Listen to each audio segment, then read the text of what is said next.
Hello everyone, once again welcome to my channel parenting with Rajni Arora.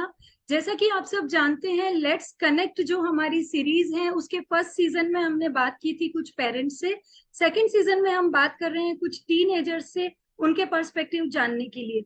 तो इसी बीच में इस सीरीज का एक स्पेशल एपिसोड लेकर हम आए हैं आज आपके लिए, जिसमें हम बात करेंगे कि व्हाट एक्सपर्ट्स सेज। तो आज के हमारे इस स्पेशल एपिसोड में हमारे साथ हैं हमारी आज की expert Mrs Monika Sharma.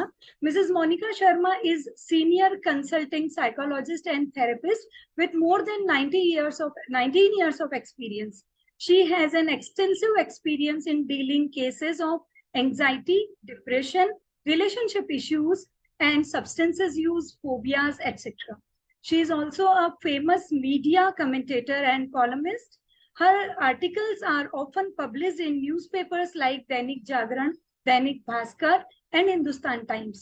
She also appears in many television debates on various issues. She is also a social worker contributing to society through many social welfare platforms. And she is basically from Rajasthan, but she is born and brought up in Kanpur. And since 2005, she is staying in Delhi. So, welcome on my show ma'am Monika ma'am. आपका बहुत बहुत स्वागत है हमारे आज के episode में। जी, thank you so much for inviting me. Thank you. Thank you ma'am. तो मैम, पिछले कुछ दिनों से मैं एक सीरीज पे काम कर रही हूँ जिसमें हम टीन एजर्स से बात कर रहे हैं। उससे पहले मैंने एक सीरीज चलाई थी जिसमें मैं पेरेंट्स से बात कर रही थी। तो कई बातें ऐसी निकल के आई जो टीन एजर्स के बिहेवियर से रिलेटेड है। उसी के बारे में एक्सपर्ट राय जानने के लिए आज मैंने आपको इनवाइट किया है।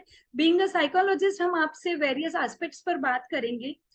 तो सबसे पहला इशू जो आजकल आजकल बढ़ रहा है वो है टीन एजर्स में एंगर और एग्रेशन।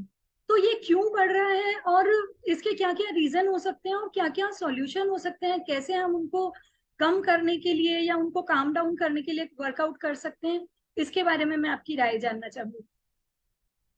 हाँ जी। तो जैसा कि आपने बात किया, टीनेजर्स में एंगर इश्यूज़ काफ़ी बढ़ रहे हैं, तो उसका रीज़न एक तो ये है कि उस टाइम पे बहुत सारे साइकोलॉजिकल चेंजेस, हार्मोनल चेंजेस चल रहे होते हैं। उस टाइम पे इमोशनल थिंकिंग ज़्यादा डेवलप हो रही होती है रादर देन लॉजिकल थिंकिंग के। और बड़े लोग ज़्यादातर ये लॉजिक से बात करना चाहते हैं।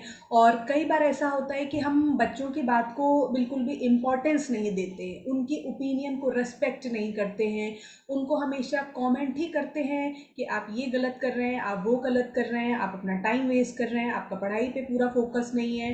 तो बच्चों के बारे में जो परसेप्शन है वो नेगेटिव बना के बात करते हैं। तो कोई भी कॉन्स्टेंटली अगर अपने बारे में नेगेटिव सुनेगा तो वो एग्रेशन में आ जाएगा। वो फ्रस्ट्रेटेड फील करते हैं कि हमें फेयर तरीके से डील नहीं किया जा रहा है, क्योंकि उस टाइम पे बहुत ज़्यादा थिंकिंग ऐसी फेयर और नॉन फेयर वाली हो जाती है। उनको ये भी लग रहा है कि हम बड़े हो रहे हैं, तो हम बड़े हो गए हैं तो हमको फेयर तरीके से डील किया जाए, ये बात करने का सही तरीका है, बड़ों से ऐसी बात नहीं करनी चाहिए। तो हम बड़े हो गए हैं बहुत बार, क्योंकि पेरेंट्स उनसे ऐसे बोलते हैं ना कि अब आप बड़े हो गए हो, आप थोड़े जी। जिम्मेदार बनो, बड़ों से ऐसी बात नहीं की जाती है। तो उनको बहुत ही ज़्यादा ना वहाँ पे कन्फ्यूजन लग रहा होता है, वो डिस्क्रिपेंसी लग रही होती है, वो डिफरेंस लग रहा होता है कि कहाँ कुछ जा रहा है, किया कुछ जा रहा है, और हमेशा रिडिक्यूल किया जा रहा है। उनकी ओपिनियंस को कभी वैल्यू नहीं कर रहे हैं, रिस्पेक्ट नहीं हो रहा है, और हमेशा ये कह रहे हैं आप गलत हैं, आप ध्यान नहीं देते, आप चीज़ें सही से नहीं करते। तो इस वजह से वो इंटरनल फ्रस्ट्रेशन की वजह से, इरिटेशन की वजह से और डिसरिस्पेक्टेड फील करने की वजह से वो टेंट्रम थ्रो कर रहे होते हैं। और बहुत सारे केसेस में एग्रेशन इसलिए भी आता है क्योंकि उनको अटेंशन चाहिए होता है, क्योंकि जी। बच्चों को ये मन करता है कि वो अपने मम्मी पापा को बताएं, अपनी चीज़ें शेयर करें, अपने एक्सपीरियंसेस शेयर करें, लेकिन उनकी बात नहीं सुनी जाती है। तो जब भी कोई इंसान चिल्ला के बोलता है, टेंट्रम थ्रो करता है, तो हर कोई उसका बात सुनने लगता है। तो बहुत बार उस अटेंशन को लेने के लिए भी ये गुस्सा आ जाता है। एक ये रीज़न भी होता है। अगर हमें कंट्रोल करना है, इसे बैलेंस करना है, तो हमें थोड़ा सा एम्पथेटिक अप्रोच अपनानी पड़ेगी। लॉजिकल थिंकिंग से बच्चे नहीं सुनेंगे कि वो आपको अपनी बात कहना चाहते हैं, आप पहले प्लीज़ उनकी पूरी बात सुन लीजिए without any pre conceive notion कि ये तो गलती बोलेगा, या इसको पढ़ाई नहीं करनी है, इसको दिन रात सोशल मीडिया में टाइम वेस्ट करना है, इसको सिर्फ फ्रेंड्स के साथ घूमना है, पढ़ाई को लेके सीरियसनेस नहीं है। तो अगर ये सारी चीज़ें हटा के अगर आप फ्रेंडली वे में बात करेंगे, उनकी बात सुनेंगे, उनको रिस्पेक्ट देंगे, और फिर प्यार से चीज़ें समझाएंगे, क्योंकि वो इमोशनली चार्ज्ड अप फील कर रहे हैं। तो अगर आप उसमें इमोशनल हीलिंग देंगे, रिस्पेक्टफुल वे में सुनेंगे, तो डेफिनेटली बच्चों के एंगर के इश्यूज भी कम होने लगेंगे और वो भी प्यार से बात करेंगे और अपनी चीज़ें समझाएंगे। बिल्कुल मैम, बहुत अच्छी बात आपने बताई कि बच्चों के साथ इमोशनल कनेक्ट करने के लिए हमें फ्रेंडली अप्रोच अपनानी चाहिए और रिस्पेक्ट के साथ उन्हें ट्रीट करना चाहिए। एक मैम, आजकल जो चीज हम बहुत देखते हैं, ऑब्जर्व करते हैं कि टीन एजर में बच्चों में पीयर प्रेशर बहुत ज्यादा देखने को मिलता है। चाहे वो फाइनेंशियल मैटर पे हो, चाहे वो कोई शो ऑफ करने वाली चीजें हो, यहाँ तक कि सीनियर क्लासेस में आने के बाद बच्चों में एक बॉयफ्रेंड गर्लफ्रेंड हो जाना भी एक स्टेटस सिंबल होने लगा है। तो इन सब चीजों में पीयर प्रेशर बहुत बड़ा रोल निभाता है। तो कैसे उससे कोप अप किया जा सकता है, कैसे पेरेंट्स बच्चों को ये समझाएं कि पीयर प्रेशर में आकर ऐसे कोई कदम ना उठाए या ऐसी कोई डिमांड ना रखे जो उनके लिए ठीक ना हो। राइट। वही मैंने जो आपसे कहा कि इमोशनल ज़्यादा है और थोड़ा सा लॉजिकल कम है, तो बात नहीं समझ में आ रही है। और पीयर प्रेशर को मैं पीयर प्रेशर से ज़्यादा पीयर इन्फ्लुएंस कहना चाहूँगी। जी। अगर आप इसे पीयर इन्फ्लुएंस की तरीके से समझेंगे तो आपको ज़्यादा समझ में आएगा।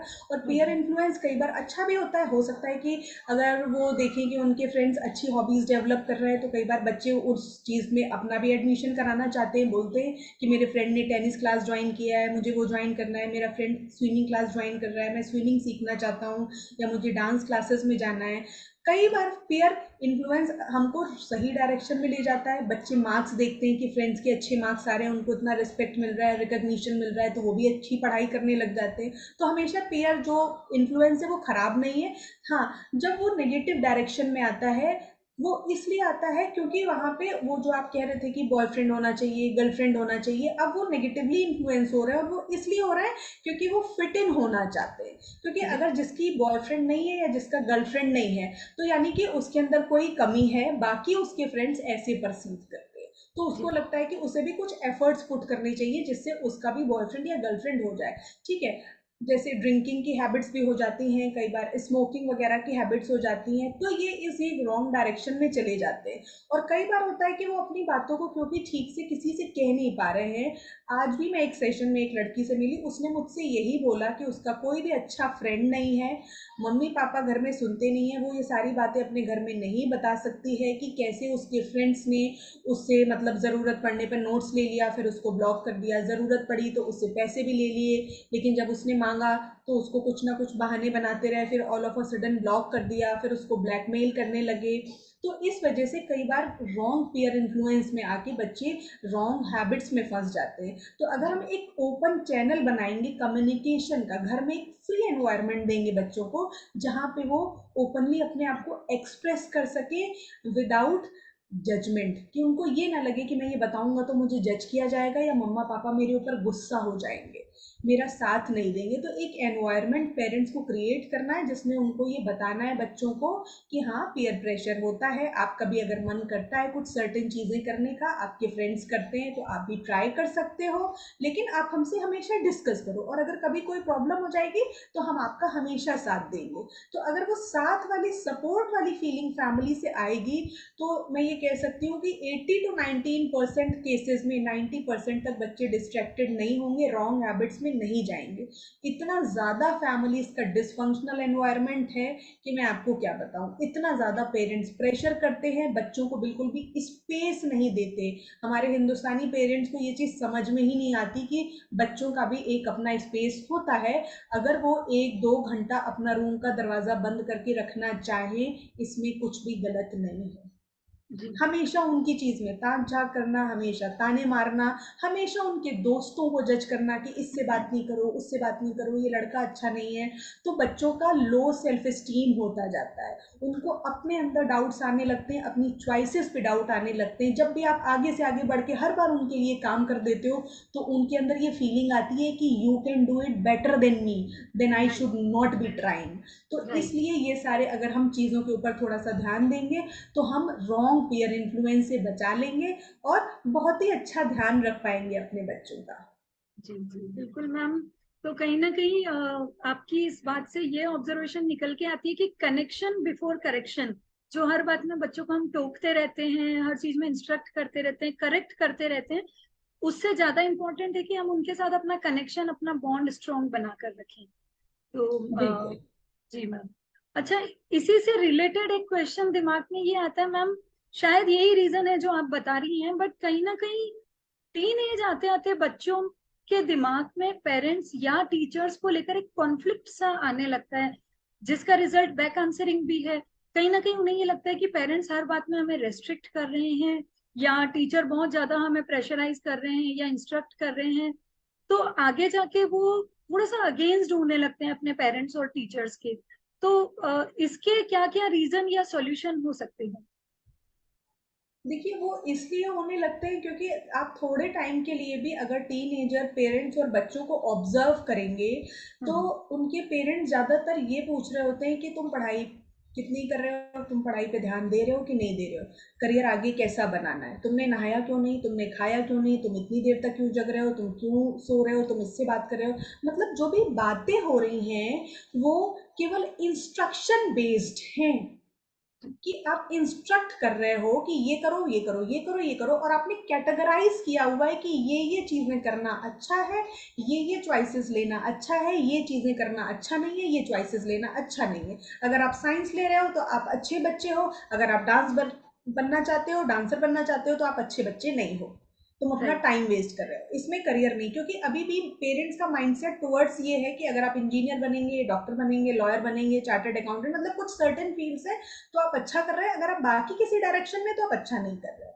कई बार जी। हुआ पेरेंट्स ने गिटार तक लेकर के तोड़ दिया, क्यों नहीं बच्चा बन सकता है एक म्यूजिशियन, अगर उसका एस्पिरेशन उस साइड में है तो आप उस साइड में हेल्प करने की कोशिश करिए। और हमेशा बच्चे ये भी कहते हैं कि हमेशा यही पूछते हैं कि पढ़ाई कैसे चल रही है, हम्म। बच्चों की लाइफ में कोई इंटरेस्ट नहीं लेते, उनकी जी। चॉइसेस में कोई इंटरेस्ट नहीं लेते, उनकी बातों में इंटरेस्ट नहीं लेते। तो अगर आप किसी की लाइफ में इंटरेस्ट नहीं ले रहे हो, बातों में इंटरेस्ट नहीं ले रहे हो, चॉइसेस में इंटरेस्ट नहीं ले रहे हो, तो वो आपकी बातें कैसे सुनेगा? क्योंकि वो फील ही नहीं कर रहा ना वो वार्मथ, वो कनेक्शन। जब जी। कोई वार्म तो कनेक्शन फील करता है तो वो बातें भी सुनता है, देखिए, और बातें मानता भी है। और ये हमें हटाना पड़ेगा कि ये सही है, ये गलत है। मेरे हिसाब से कुछ भी सही और गलत की कैटेगरी में डालना ही नहीं है हमको। हर बच्चा अपने आप में यूनिक है, तो अगर हम उसकी यूनिकनेस को पकड़ के उसका सेल्फ कॉन्फिडेंस बढ़ाएंगे, उसको अपनी पर्सनालिटी से, अपनी कैरेक्टरिस्टिक से प्यार करना सिखाएंगे और उसको ही इम्प्रूव करने पे ध्यान देंगे, तो बच्चे डेफिनेटली बहुत प्यार से आपकी बातें सुनेंगे और जो आप चाहते हैं वो रिजल्ट भी आएंगे, वो डिसिप्लिन भी बनेंगे। लेकिन हमेशा डिसिप्लिन इसलिए करना क्योंकि तुम हमारी बात मानो, कंट्रोल करने वाली चाहत आ रही ना पेरेंट्स की, और वो लगता जी। है कि हम अच्छे के लिए तो कह रहे हैं। मैं भी मना नहीं कर रही हूँ कि पेरेंट्स अच्छे के लिए नहीं कह रहे, लेकिन कहने का तरीका भी तो बदल सकते हैं ना। हर एक को मतलब एक ही मतलब तरीके से नहीं ट्रीट किया जा सकता है, तो वो बिल्कुल। नेचर भी समझने की जरूरत है यहाँ पे, कि सॉफ्टनेस के साथ थोड़ा सा डील करें उस चीज को। तो रिबेलियस नहीं होंगे। स्कूल में भी टीचर्स यही करते हैं, तुमने ये नहीं किया, तुमने वो नहीं किया, शरारत क्यों की, होमवर्क नहीं किया, पढ़ने में। अब थोड़ा बात करने का तरीका देखिए, जी। रिडिक्यूल कर रहे हैं, कंट्रोल कर रहे हैं। तो आप रिडिक्यूल करोगे, कंट्रोल करोगे और हमेशा ये फील कराओगे कि you are nothing, you are good for nothing. तो अगर किसी को भी आप ये फील करा रहे हो, ये टीनेजर्स की बात नहीं है, ये एडल्ट्स की भी बात है, अगर आप किसी को बिल्कुल। ये फीलिंग दे रहे हो कि you are good for nothing, आप कुछ अचीव नहीं कर पाओगे, आपकी औकात ही क्या है, आप पहुंचे ही कहाँ हो, तो क्या वो इंसान आपकी बात मानेगा? ऐसी कड़वी बातों से कोई बात नहीं मानेगा। इम्प्रूव होते हुए तो मैंने प्यार से ही देखा है, अपनेपन से ही देखा एग्जैक्टली। अच्छा मैम, एक बहुत ही इम्पोर्टेंट टॉपिक पे मैं आज आपसे कुछ सवाल पूछना चाह रही थी।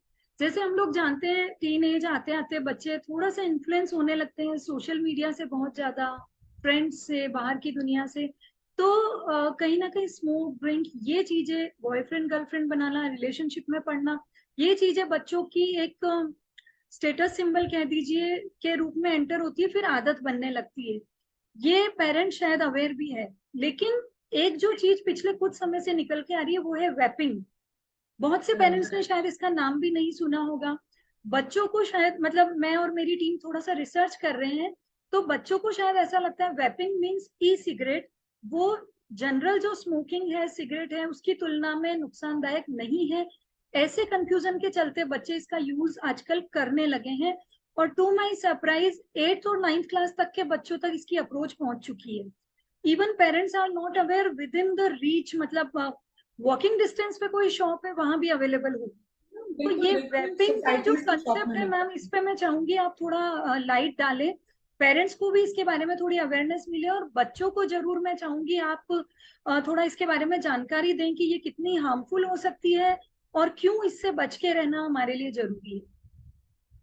नहीं नहीं, अगर कोई भी यहाँ पे मतलब ये सोच रहा है कि वेपिंग से कोई मतलब हार्म नहीं है, उससे हेल्थ पे भी डिस्टरबेंस आएगा, फिजिकल हेल्थ भी डिस्टर्ब हो जाएगी, मेंटल हेल्थ भी डिस्टर्ब हो जाएगी और आप एडिक्शन की तरफ बढ़ते जाएंगे, ये केवल एक मार्केटिंग प्रोपेगेंडा है, सीधी सी बात है। क्योंकि वेपिंग वालों को अपना प्रोडक्ट बेचना है और सिगरेट के प्रति और डिफरेंट डिफरेंट ड्रग्स के प्रति काफ़ी ज़्यादा अवेयरनेस हो चुकी है। हालांकि लोग बहुत सारे सब्सटेंस अब्यूज कर रहे हैं, लेकिन उनके जी। बारे में लोगों को पता है कि हाँ, मैरिजुआना खराब है, हैश खराब है, कोकेन खराब है, अल्कोहल खराब है, सिगरेट खराब है, ठीक है, बीड़ी तंबाकू भांग गांजा खराब है। तो वेपिंग में कुछ नहीं है, बस ये तो केवल ऐसे ही मतलब फ्लेवर्ड है, फन के लिए होता है, इसमें कुछ भी प्रॉब्लम नहीं है। तो मैं सभी बच्चों से कहना चाहूंगी कि वेपिंग भी उतना ही खतरनाक है, लेना जितने की बाकी चीजें हैं। तो आप इससे प्लीज दूर रहने की कोशिश करिए। आपकी मेंटल हेल्थ को बहुत डिस्टर्ब कर देगा, आपकी कॉन्सेंट्रेशन को बहुत डिस्टर्ब कर देगा, क्योंकि बच्चों आपको पढ़ाई करनी है, और पढ़ाई इसलिए नहीं करनी है बेटा आपको किसी को भी कि आपको अपने मम्मी पापा को प्रूव करना है, आपको सोसाइटी को प्रूव करना है, आपको इसलिए पढ़ना है क्योंकि हमें पढ़ना चाहिए, हमारे करियर को हमें बनाना है और अच्छा बनना है, हमें अपने आप को इसलिए पढ़ाना है। तो इसलिए भी नहीं, फिर रिलेशनशिप में भी प्रॉब्लम करता है, क्योंकि एक इंसान अगर एडिक्शन में रहता है, वो थोड़ा थोड़ा थोड़ा करके वो एडिक्शन बढ़ता जाता है, फिर उसके रिलेशनशिप में भी वो इरिटेशन आने लगती है, क्योंकि वो क्लियर माइंड नहीं रहता, थॉट प्रोसेस की क्लैरिटी खराब होने लगती है जब हम इस तरीके के सब्सटेंस अब्यूज में जाते हैं, चाहे वेपिंग ही क्यों ना हो, इसलिए नाम यूज कर रही हूँ सब्सटेंस अब्यूज के साथ। तो वेपिंग से दूर ही रहना है, चाहे कितना भी आपके फ्रेंड्स बोलें या जिस शॉप से आपको मिलता है, कभी वो अंकल भी बोलेंगे कुछ नहीं होगा, ये तो नॉर्मल है, आजकल सब लोग करते हैं। नहीं, मुझे बहुत सारे लोगों ने बताया है, मैं स्पोर्ट्स साइकोलॉजिस्ट हैं, उन्होंने भी मुझे बताया कि ये बहुत ही खतरनाक है, आपकी माइंड को और बॉडी को ये खराब कर देगा, तो वेपिंग नहीं लेना है। हाँ, और कई बार इस तरीके के सब्सटेंस एब्यूसेस के केसेस इसलिए होते हैं क्योंकि बच्चे मेंटली बहुत प्रेशर फील कर रहे हैं, फैमिली में कॉर्डियल एनवायरनमेंट नहीं है, फैमिली में काफ़ी लड़ाई झगड़ा हो रहा है, मम्मी पापा के अच्छे रिलेशनशिप्स नहीं है। तो जब मम्मी पापा के अच्छे रिलेशनशिप्स नहीं है, मम्मी और दादी में लड़ाई होती रहती है, पेरेंट्स साथ नहीं दे रहे हैं, तो ये एक स्ट्रेस रिलीविंग कोपिंग मैकेनिज्म की तरीके से यूज कर लिया जाता है। क्योंकि जब भी आप कोई भी सब्सटेंस को लेंगे, स्टार्टिंग में अच्छा ही लगता है, अल्कोहल कोई पी लेता है तो स्टार्टिंग में उसे अच्छा ही लगता है, तब वो एडिक्ट नहीं होता है। कोई भी सब्सटेंस में जाते हैं तो वो अच्छा लगता है, तो वो अच्छी लगने वाली फीलिंग, क्योंकि उनको अपने घर में बहुत टेंशन मिल रहा है, घर में लव नहीं मिल रहा है, ठीक है, फेयर तरीके से उनको ट्रीट नहीं किया जा रहा है, उनके माँ को रिस्पेक्ट नहीं मिल रहा है, फादर की सिचुएशन बहुत ज़्यादा डिफिकल्ट है, तो इसलिए वो सब्सटेंस अब्यूज में चले जाते हैं, क्योंकि अब थोड़ा सा अच्छा लगेगा। हर कोई अच्छा लगाना चाहता है, क्योंकि कांस्टेंट स्ट्रेस हमारा ब्रेन नहीं झेल सकता। तो वो चीज़ फिर अच्छा लगाने वाला 1 दिन 2 दिन 3 दिन, तो फिर वो एक एडिक्शन में कन्वर्ट हो जाता है कि जैसे ही थोड़ा सा स्ट्रेस आया, जैसे ही थोड़ी सी प्रॉब्लम आई, तो हम इस साइड पे चले जाते हैं, तो हम बेटर फील करेंगे। तो अगर हम घर में ही बेटर एनवायरनमेंट देंगे, प्यार भरा माहौल देंगे, उनकी बातों को सुनेंगे और उनको रेस्पेक्ट देंगे, तो इस तरीके के सब्सटेंस अब्यूज से भी हम अपने बच्चों को बचा सकते हैं। और अगर मान लो पेरेंट्स को पता चलता है बाई चांस कि उनका बच्चा इस तरीके की कुछ एडिक्शन में आ गया है, तो कोई बात नहीं, तब उसको आप प्यार से समझाइए, आप अपनी लेवल पे उसको मतलब कंसोल करने की कोशिश करिए, थोड़ा सिंपैथेटिक बिहेवियर दिखाइए। नहीं तो अगर आपको लगे इंप्रूवमेंट नहीं आ रहा है, then you can visit a psychologist, psychologist के पास जाना कोई बुरी बात नहीं है, बच्चे वहाँ पे शायद खुल के अपनी बात कह पाएंगे, अपनी प्रॉब्लम शेयर कर पाएंगे, जो कि मे बी शायद वो फैमिली से नहीं शेयर कर पा रहे हैं, क्योंकि उनको लगता है कि मे बी पेरेंट्स स्ट्रेस में आ जाएंगे, गुस्सा हो सकते हैं, दुखी हो सकते हैं, या और टेंशन नहीं देना है। तो साइकोलॉजिस्ट के पास ले जाके थोड़ा सा आप काउंसलिंग सेशंस कराएंगे, तो कुछ सेशन में इम्प्रूवमेंट होता है और बच्चों को हम जल्दी ही बाहर इस तरीके की चीज़ों से निकाल लेते हैं। जी, thank you so much ma'am. ये टॉपिक बहुत दिनों से मेरे दिमाग में था, हमारी टीम भी इस पे काम कर रही है। अच्छा, एक चीज मैम, आजकल बच्चों में एक एनर्जी ड्रिंक नाम से, कुछ नाम स्पेसिफिक मैं नहीं लूंगी, बट बच्चे उसको हाँ एनर्जी जी। ड्रिंक कहते हैं। राइट और कई बच्चे राइट। ये दावा करते हैं कि ये नॉन अल्कोहलिक है, बट कहीं ना कहीं उसमें लिखा होता है कि कुछ परसेंट अल्कोहलिक है। उसको बच्चे शौकियाना तौर पे कोल्ड ड्रिंक की जगह यूज कर रहे हैं। क्या उसका यूज हम्म। ठीक है या वो भी हार्मफुल है? उसके बारे में आप क्या कहना नहीं, चाहेंगे? हार्मफुल तो है। देखिए, एनर्जी ड्रिंक्स में अगर अल्कोहल का कंटेंट तो थोड़ा बहुत किसी किसी में है, किसी में नहीं भी है, तो भी शुगर बहुत हाई लेवल पे है। इतनी ज़्यादा शुगर बॉडी के लिए नहीं ठीक है। वो बहुत ज़्यादा शुगर है, मतलब आप सोच लो कि आप इस तरीके का लेवल होता है कि एक वो जो इतनी बड़ी बॉटल होगी, उसमें आप समझ लो कम से कम 2 ग्लास शुगर होगी। तो अगर इतनी ज़्यादा शुगर बॉडी में जाएगी तो वो बॉडी के लिए बहुत खराब है, ब्रेन के लिए भी खराब है, एंशियसनेस बढ़ाती है, एंजाइटी की प्रॉब्लम्स हो सकती हैं आगे चल के। तो इस तरीके के एनर्जी ड्रिंक्स को अगर ना लें तो ही अच्छा है।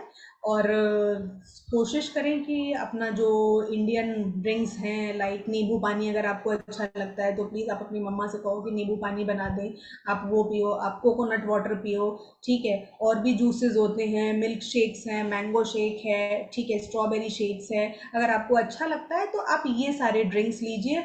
Energy drinks are not at all helpful for the kids, even बड़ों के लिए भी वो अच्छे नहीं है। बहुत ज़्यादा शुगर है, अगर अल्कोहल नहीं भी है, नॉट एट ऑल हेल्दी, बहुत प्रॉब्लम करता है, वो एंजाइटी बढ़ जाएगी। राइट मैम, पिछले दिनों एक केस मेरे पास आया था, दिल्ली से ही वो केस था। टीनेजर बेटी है, तो लाइक अपने ही क्लासमेट के साथ बहुत अच्छी दोस्ती थी, घर पे आना जाना था। धीरे धीरे वही जो पीयर प्रेशर कह दीजिए या स्टेटस सिंबल कह दीजिए, गर्लफ्रेंड बॉयफ्रेंड वो सब शुरू हो गया। तो धीरे धीरे बच्ची ने अपने पेरेंट्स से बातें छुपाना शुरू कर दिया। ट्यूशन या स्कूल जाते टाइम जैसे साथ में दोस्ती, साथ आना जाना। तो कहीं ना हम्म, कहीं किसी तरह पेरेंट्स को पता चला, कुछ चैट वगैरह उन्होंने बाई चांस ऑब्जर्व कर ली। पेरेंट्स हम्म, ये चाहते हैं कि हम अपनी बच्ची को एकदम ये ना फील कराएं कि तुम बिल्कुल गलत हो, लेकिन वो ये जरूर उसे समझाना चाहते हैं कि हर चीज की एक अप्रोप्रिएट एज होती है। अगर आप किसी रिलेशनशिप में पढ़ना भी चाहते हैं तो पहले अपनी करियर, अपनी लाइफ, उसके बारे में सोचे। एक एज के बाद अगर आप चाहेंगे तो वी विल ऑब्जर्व अगर ये आपके लिए ठीक है या नहीं। तो ये चीज मैम हम्म, कई जगह हो सकती है, जो ऑपोजिट जेंडर के लिए जो अट्रैक्शन होता है, जिसे बच्चे जनरली लव का नाम देकर रिलेशनशिप में पड़ जाते हैं। और शायद इसी की वजह से जो पिछले दिनों काफी केसेस आए, जिसपे मैंने आपकी डिबेट भी सुनी इंस्टाग्राम पे, श्रद्धा केस जैसे हुआ, अभी जो साक्षी केस हुआ। तो थोड़ा सा मैम मैं चाहूंगी इस पे आप फोकस डालें कि रिलेशनशिप में पढ़ना गलत नहीं है, लेकिन एक एज या एक मेच्योरिटी लेवल के बाद हम उसे कैसे अच्छे से समझ के, सीख के, सही गलत का वो अनुमान लगा के कैसे हम उसको बैलेंस कर सकते हैं।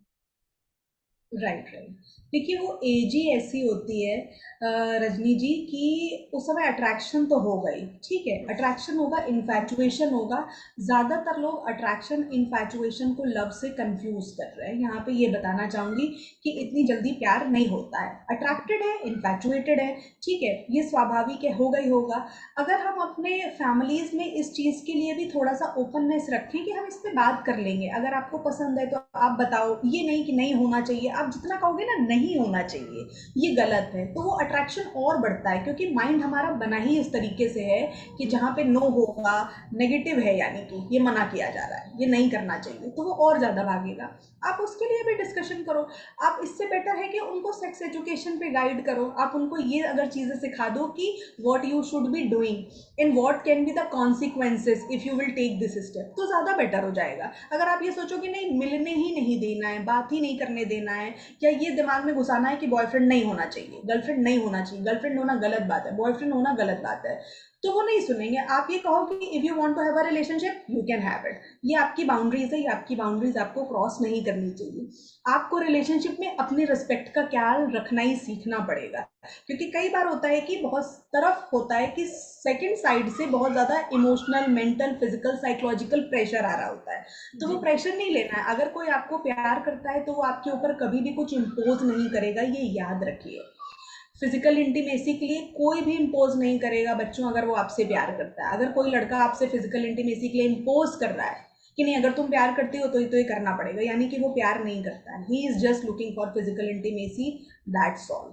अगर वो प्यार करता होगा तो वो इस बात का रिस्पेक्ट करेगा।